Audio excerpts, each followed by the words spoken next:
Good afternoon. This is BJ Lawson, congressional candidate in North Carolina's 4th District. I'm here with my friend Jim Babka, president of DownsizeDC.org. Welcome, Jim. Well, thank you. I'm glad to be here. Well, thanks so much. And I especially appreciate the opportunity because I understand that you're interested in some of the issues that we've been working on at DownsizeDC.org. The one that we're best known for, perhaps, is the Read the Bills Act, which will require Congress to actually read their bills before they pass them, sign an affidavit before they cast that yes vote to tax us, and require the Congress to sit and listen to the bill being read by the clerk, the whole thing. We believe this will make the bill shorter.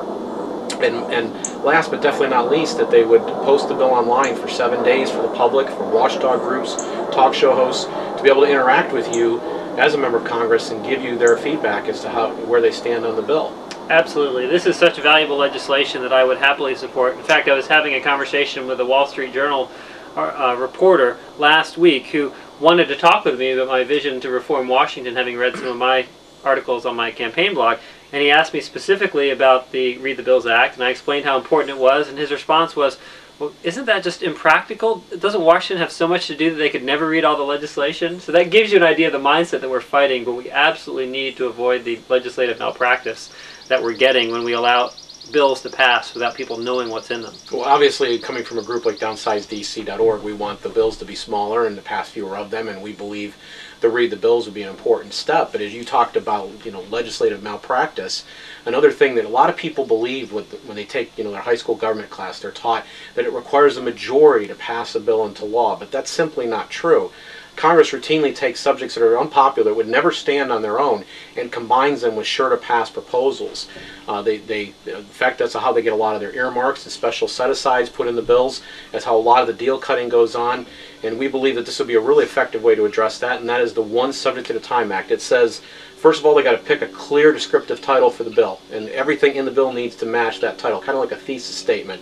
And then there are standing committees in both the House and the Senate, that the work of one committee is the work of a bill. If the second committee has to get involved to make that bill a reality, then that's a different bill.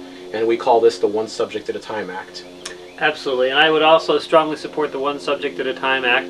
I can think of a lot of examples of our government using legislation like Christmas trees, and it just hangs ornaments on them when it knows that this particular tree is going to make it out of the shop. So we absolutely have to take control of that and hold our representatives accountable, because when you are voting for legislation that combines all these unrelated and unpopular proposals, you get things like the Real ID card and other abominations that never could stand on their own but then end up in law. Very good.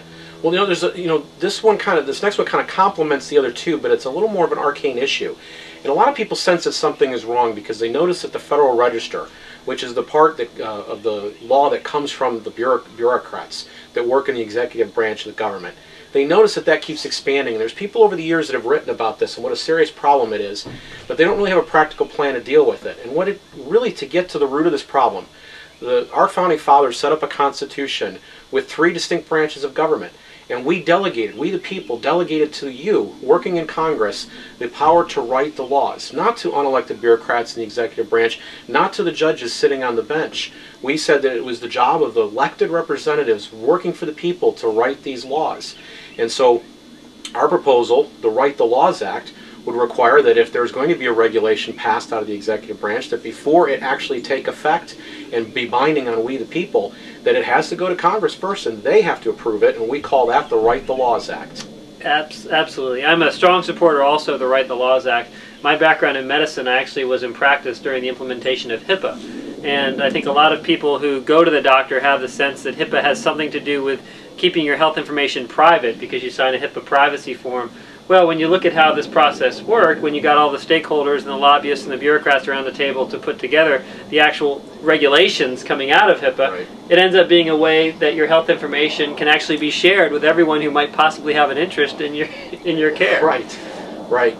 So this is a real concern. So we've got the Read the Bills Act, the One Subject at a Time Act, and the Write the Laws Act. We have another one. This is maybe a bit more symbolic, and it already has sponsors in the House. So in this case, we wouldn't be necessarily looking for a leader on this, but more someone who would help us move this legislation to the next level. But we still think it's important, even though it might have a little bit of symbolism attached to it, and that's the Enumerated Powers Act. Chances are a lot of people following your campaign understand that the Constitution is supposed to limit the size of the government. Specifically, the 9th and the 10th Amendment say that there's powers reserved to the states and to the people. If the federal government, if it doesn't specifically have the authority spelled out in the Constitution to do what they're doing, they shouldn't be doing it. Right. The Enumerated Powers Act simply says, cite for us, kind of chapter and verse like, where in the Constitution do you get the authority to pass this particular piece of legislation? And we believe if we put that up in the front of the bill, that there would actually be some beneficial consequences. I'll just give you one real quick, and I think that is that it would help form a better case record when these cases go before the court and the judges are trying to determine what was Congress thinking when they acted in this way. They would have to spell that out. It would also cause Congress to clarify where they're coming from. We know that during the recent health care debate, Congress frequently didn't know why they were passing it. Exactly. We've got it on the record at DownsizeDC.org of congressmen quoting the Declaration of Independence, the preamble of the Constitution, just saying that we need it because there's people out there, it doesn't really matter. And Nancy Pelosi giving us the best answer of all, saying, are you serious? As in, why would you even be asking me about the Constitution? Are you serious? And we call this the Enumerated Powers Act. Excellent. And yes, the Enumerated Powers Act is one of these things that it seems like should be common sense, but quite clearly isn't. Even, and I think in the worst case scenario, if things continue as they are, at least everyone would start to ask the question, gee, why is it that we have the Commerce Clause being used to justify every single bill, or the General Welfare Clause? Because at the end of the day, even folks who try to twist the original intent of the founders to their own ends to justify social engineering and other experiments, we've got to get the American people on the side of freedom and liberty to realize that we're being lied to about these things. And the Constitution means something, and we have to have the federal government live within its bounds. Very good. Well, another bill, and I know this one is actually kind of important and special to you and in your campaign, as we've talked even before we went live here today, is the Free Competition and Currency Act. And we're specifically at DownsizeDC.org trying to think of how do we give people control over their own money again, give them the ability to make decisions and to be free from the damaging tax that inflation imposes upon them. And we know that the government's printing a whole lot more money, has been doing that. The Fed's been ramping it up, and we know that this is coming. There's a sense even out there. I talk to people all the time who are saying that they sense right around the corner that there's going to be some real consequences to this action. Absolutely. And how do they escape it? But it's so impractical to trade in gold or silver or barter. All these means have been closed because of legal tender laws, because of the fact that gold and silver are taxed as capital gains, or worse in some cases as collectibles at very high rates. I believe it's 28% as a collectible. That these things make it harder to have a different type of monetary system that really would empower the people as opposed to the Federal Reserve Bank. Absolutely. And so we're promoting a bill that's already again been introduced by Congressman Ron Paul called the Free Competition and Currency Act, and we really pushed hard. DownsizeDC.org took the lead on this, and we are definitely looking for other people who will go to Washington and lead the charge on this issue as well. And I would happily and would please to co-sponsor that legislation as well. I talk to so many people who understand that the Federal Reserve is a problem. And they understand that the inflation tax is the most regressive, the most damaging, the most destructive tax that we face other than the personal income tax. But then they ask, well, what are you going to do about it? And it's so clear when you explain to people, yes, there are options. Simply legalizing the Constitution, legalizing constitutional money by getting rid of the legal tender laws and the capital gains or sales taxes on gold and silver, and let us bring additional capital to our economies that doesn't depend on creating more debt and bringing us further on the wrong side of this debt pyramid that's spiraling out of control. And this is an issue you've made central to your campaign, is it not? It is, and I think it's one of the biggest differentiator between myself and my primary opponent, who is coming from Wall Street. He's a former currency trader at Societe Generale and has a very different view about the bailout culture that has been engendered by the Fed being the lender of last resort and our Congress, our spendthrift Congress, being the borrower of last resort. Well, very good. Well, listen, let's squeeze one more in if we can.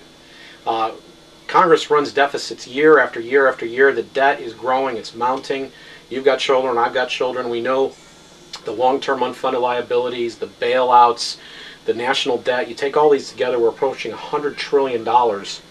We've got to do something to get this deficit under control if we're going to even have any hope of beginning to address these other problems, which means we've got to cut some spending.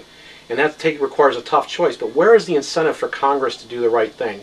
We think part of the incentive could be if they can't pass a balanced budget, they should automatically get their pay cut. We call it the Fiscal Responsibility Act. How do you feel about that? I think that sounds like a good idea. We're talking about pay for performance for every other profession, whether it's in medicine or education.